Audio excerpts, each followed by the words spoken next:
কক্সবাজারের রাজনীতিতে একই ভেলকি। বিএনপির হেভিওয়েট নেতা, দলের স্থায়ী কমিটির সদস্য সালাউদ্দিন আহমেদও কি ধূলিসাৎ হতে চলেছেন? যে আসনকে বলা হতো বিএনপির দুর্ভেদ্য ঘাঁটি, সেখানে আজ কেন তাসের ঘরের মতো কাঁপছে ধানের শীষের ভিত্তি?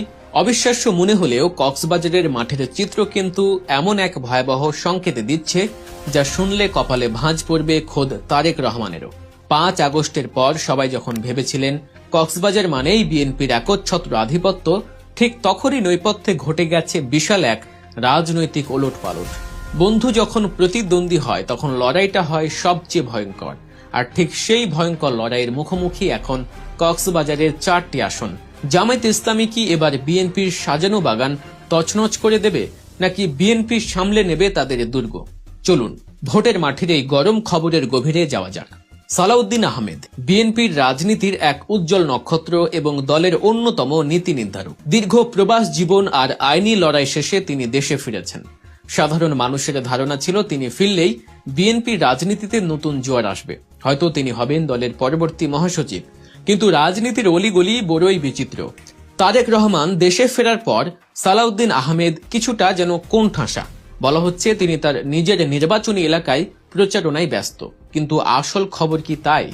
কক্সবাজার 1 আসন, চকরিয়া এবং পেকুয়া নিয়ে গঠিত এই আসনটি বরাবরই বিএনপির শক্ত ঘাঁটি হিসেবে পরিচিত। কিন্তু এবারের চিত্রটা সম্পূর্ণ ভিন্ন। সালাউদ্দিন আহমেদ এলাকায় থাকলেও তার নির্বাচনী প্রচারণায় সেই তেজ, সেই ঝাঁজ যেন অনেকটাই ম্লান। অন্যদিকে তার প্রধান প্রতিদ্বন্দ্বী, একসময়ের জোটের শরিক জামায়াতে ইসলামী কিন্তু এক মুহূর্ত বসে নেই।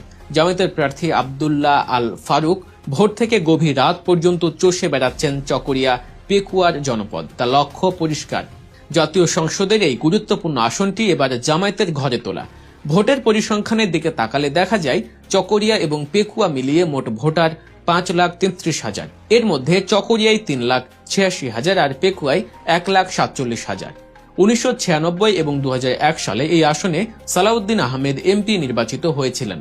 2008 সালে আইনি জটিলতায় তিনি নির্বাচন করতে না পারলেও তার স্ত্রী সেই আসনে জয়ী হন। অর্থাৎ টানা কয়েক যুগ ধরে এটি বিএনপির দখলে। কিন্তু মনে রাখতে হবে, 2008-এর পর বিএনপি এখানে আর দাঁড়াতে পারেনি। হামলা, মামলা, গুম আর নির্যাতনে বিএনপির সাংগঠনিক কাঠামো যখন নড়বড়ে, ঠিক তখনই নীরবে নিভৃতে নিজেদের সংগঠনকে ইস্পাত কঠিন করে গড়ে তুলেছে জামায়াতে ইসলামী। আওয়ামী লীগের শাসন আমলে যখন বিরোধী দলগুলোর জন্য রাজনীতি করা ছিল আগুনের উপর দিয়ে হাঁটার মতো, তখনও পেকুয়া উপজেলার ভাইস চেয়ারম্যান নির্বাচিত হয়েছিল জামায়াত থেকে। চকরিয়াতেও তাদের ভিত্তি অত্যন্ত শক্ত। ইতিহাসের দিকে তাকালে দেখা যায়